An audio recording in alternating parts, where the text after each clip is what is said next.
अस्सलाम वालेकुम स्टूडेंट्स, उम्मीद है आप सब खैरियत से होंगे।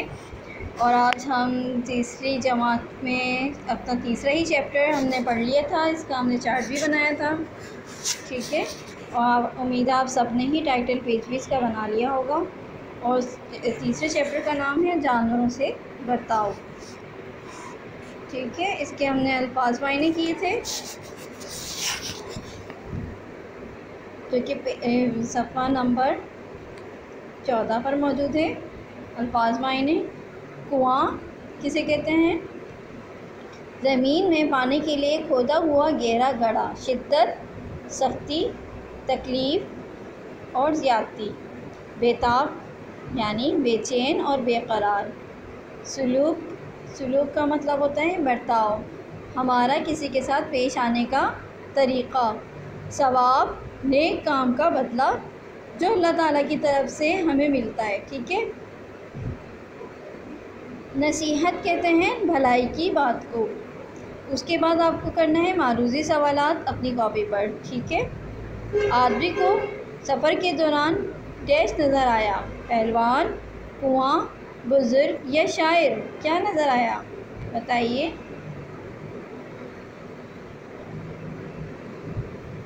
आदमी को डैश में सख्त प्यास लगी? घर में, बाग, बाज़ार या रास्ता?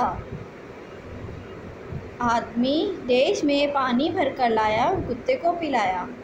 प्याली में, टोपी में, मोज़े या कटोरे? ठीक है। आपको इसमें दुरुस्त जवाब के सिलेक्ट करना है और खाली जगहों में फिल करना है।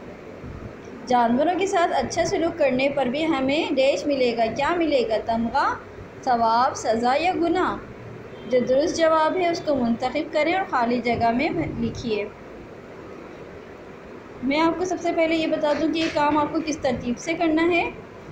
तो इस चैप्टर में सबसे पहले आपको अल्फाज मायने लिखने होंगे, फिर मारूज़ी सवालात, फिर सवाल जवाब और फिर चौथे नंबर पर आपको खुशखती करनी होगी। तो अल्फाज मायने और मारूज़ी सवालात तो मैंने आपको बता दिए हैं। अब हम सवाल जवाब देख लेते हैं, ठीक है। तो इसका सबसे पहला सवाल क्या है?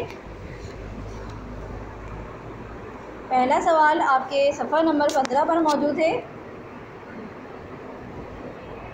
हज़रत मोहम्मद रसूलुल्लाह ख़ातमुन नबिय्यीन सल्लल्लाहु अलैहि वसल्लम वसल्लम किन लोगों के साथ तशरीफ़ फरमा थे? तो इसका जवाब आप लिखेंगी, हमारे प्यारे नबी हज़रत मोहम्मद सल्लल्लाहु अलैहि वसल्लम अपने सहाबा रज़ी अल्लाह तआला अन्हुम के साथ तशरीफ़ फरमा थे।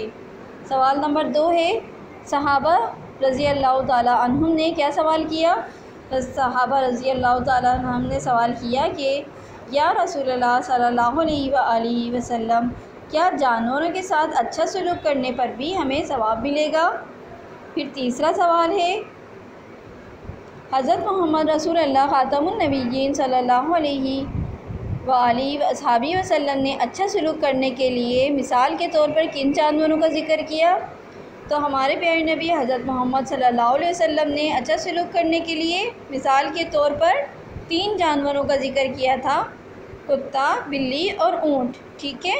अब चौथा सवाल ये है, क्या आपने कभी किसी जानवर से अच्छा सलूक किया है? अगर हाँ तो कब और कैसे? अगर नहीं तो क्या आपने किसी को ऐसा करते देखा है? 2 या 3 जुमलों में इसका जवाब देना है, ठीक है। तो कुर्बानी के मौके पर भी हम अपने जानवरों का ख़याल रखते हैं, उन्हें घास खिलाते हैं, मतलब उन्हें चारा देते हैं, बिल्ली को दूध देते हैं या परिंदों को दाना डालते हैं, पानी देते हैं। तो आप जो भी काम करते हैं तो वो आपको लिखना है 2 या 3 लाइनों में कि मैं बकरी को चारा खिलाता हूँ या उन्हें पानी भी देता हूँ और मैं उन्हें साए में रखता हूँ, मैं उन्हें तंग नहीं करता, या बिल्ली को हम परेशान नहीं करते, मारते नहीं हैं, दूध देते हैं और उसका ख़याल करते हैं। इसी तरह परिंदों का हम ख़याल रखते हैं। तो जो काम भी आप करते हैं जानवरों के साथ, जो अच्छा सलूक करते हैं, वो आपको सवाल नंबर 4 में आपको लिखना होगा। अब सवाल नंबर 5 देख लीजिए। सवाल नंबर 5 है, हज़रत मोहम्मद रसूलुल्लाह ख़ातमुन नबिय्यीन सल्लल्लाहु अलैहि वसल्लम ने लोगों को क्या नसीहत की?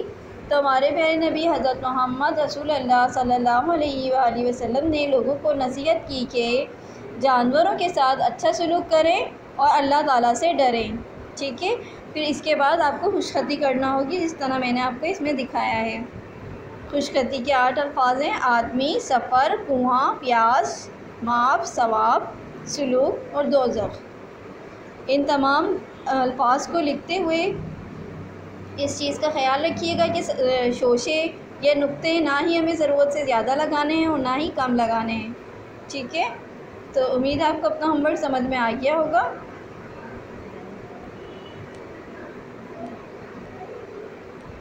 अल्लाह हाफिज़।